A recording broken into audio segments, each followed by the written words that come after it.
Hey Spurs fans, Paul Hotspur hippie here, the only psychedelic soccer show on the internet, back on the roof. Looking forward very much to the game against Galatasaray tomorrow morning. My appetite was suitably whet by the press conference. Interesting press conference, not too many questions because it took time for the interpreter to translate it into Turkish, and I kind of like that. It kind of adds to the whole "ooh, we're not in Kansas anymore" sort of feeling, you know. It's pretty cool. I wonder what it would have been like for those Tottenham players back in the early 60s when they started travelling around to different European destinations, because, you know, back then people didn't really, you know, going abroad was a big deal, and not everyone did it. And even though footballers were on decent money, they weren't multi-billionaires, and it would have been quite an unusual experience, I think, for those young men to go out to these places. So we've got a few of our own young men going out to Galatasaray. There's a few injuries. Richarlison, he's done his hammy in, man. He's done his hammy in. This is really disappointing. I mean, I feel sorry for him, having so many injury setbacks. I mean, it sounds like what Ange said, he's going to be gone for a while. So, I mean, I'll assume that's the kind of Mickey van der Ven level of hamstring twang. And 12 weeks, you know, could be till the new year when we see him again. Who knows, man? But he's having a rough old trot. Did he stretch? Did he do his warm-ups? I don't know. He probably did. Just hard luck, really. So get well soon, Richie. Other news, Mikey Moore's not on the plane. He's got a virus. And Timo Werner has got a groin twang, which will make for an interesting lineup tomorrow. Now, we're in a very good position in the Europa League table. We've won all 3 games, so we're not short of points. And obviously, I want to win every game. It's a hard game over there. It's going to be a cauldron of an atmosphere, and rightfully so. I think that's exactly the way it should be. It's going to be a hard test for our players. Who will be in the starting lineup? It's tricky. We've got players out. Are we lurching into an injury crisis at Tottenham? I'm not sure. We're losing some key players at the moment. Some of them are out for not too long, but we have got a bit more depth to cover ourselves this year. So I think it's good. Maybe these injuries or whatever will dictate some of what happens in the January transfer window, just as us buying Timo Werner or loaning him last January. It might be something like that in January. I'm still undecided as to where we really need reinforcing on the pitch. I want to see a few games play out before I make my decision that will affect nothing. But it's probably going to... I'd go for Fraser Forster in goal. And then you've got centre-back pairings, probably Dragusin, Ben Davies, or maybe Dorrington will fit into the picture. Then who out of Porro or Udogie will get rested in favour of Archie Gray? That's up in the air. In the midfield, I'll probably start Maddison, just see if he's got anything about him these days. I mean, he scored a lovely free kick, but you can get good 60 minutes out of Maddison. Let's see how he goes. And maybe Basuma and Burval as the other two, but it could be anyone, couldn't it? And up front is where we're a bit short on the old left wing. I'm not sure how to solve that one. In the middle, I'd probably go for Will Lancashire. I've not put Kula in my team. There's a couple of players who I think need a bit of a rest. Kula would be one, Papamatasaurus Rex would be another one. But up front, I'd like to see Will Lancashire up in the middle. He did well against whoever it was that we beat. He didn't score, but he looked like a striker, and I think it'd be a good learning experience for him. No Mikey Moore, so we can't play him. I don't know if Jamie Donnelly's on the plane. We might have to play Johnson, and I don't know if Slanky plays left wing. It's tough up front. Maybe we are succumbing to a little bit of injury worries at the moment. But my prediction is a conservative estimate, this one. Usually I go 7-0. I'll be going 7-0 against Ipswich. I think we'll absolutely smash them to possibly go third in the table and shut up a lot of people. But I'll go 3-1.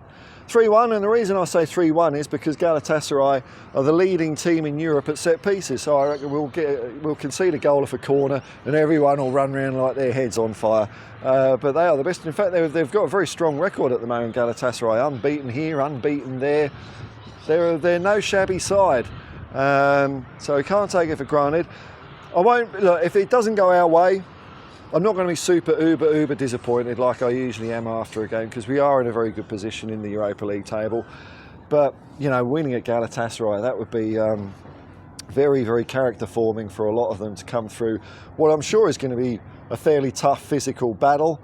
We've just got to keep our heads about them, keep calm, and put them under pressure, maybe get an early goal or two and shut the crowd up, and then who knows what can happen. Then it could turn into one-way traffic by the Lily Whites, who knows.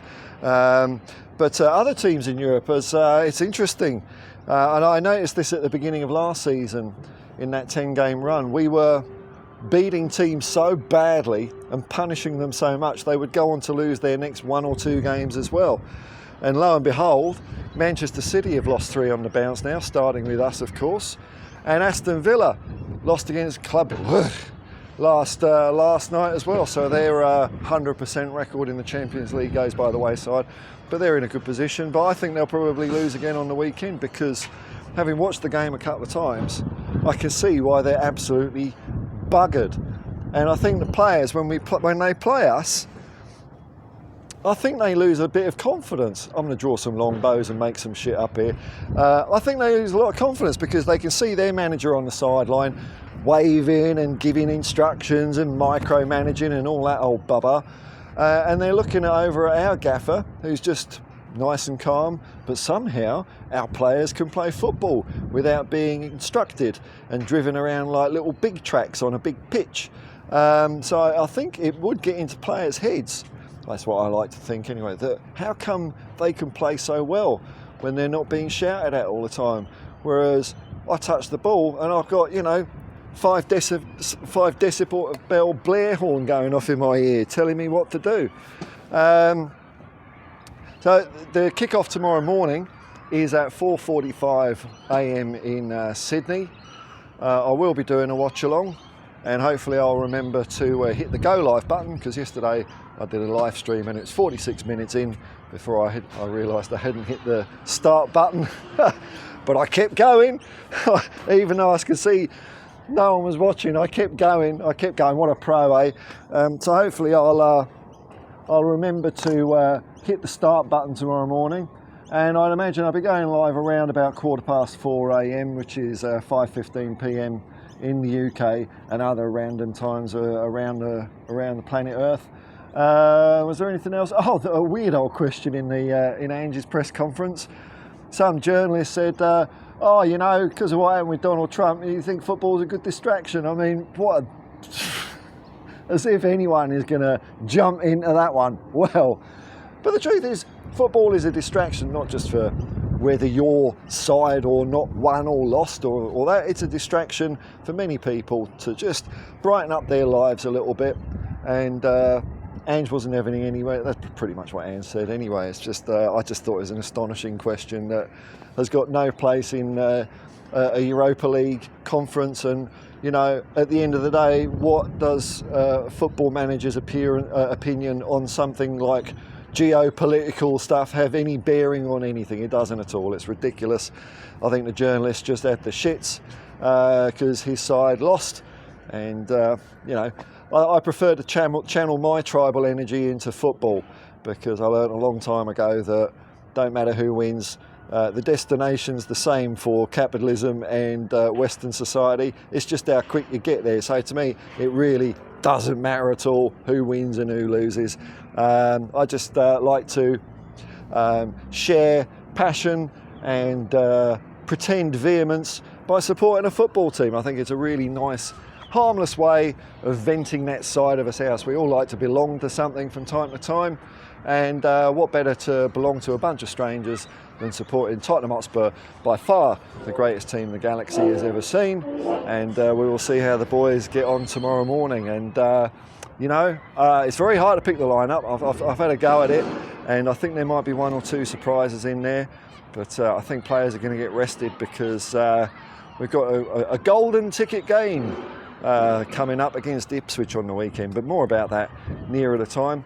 Anyway, folks, I hope you're having a lovely old day and you're going to look forward to a mighty dominating win by Tottenham tomorrow morning. Till next time, peace and love, man. Peace and love. Come on, you Spurs.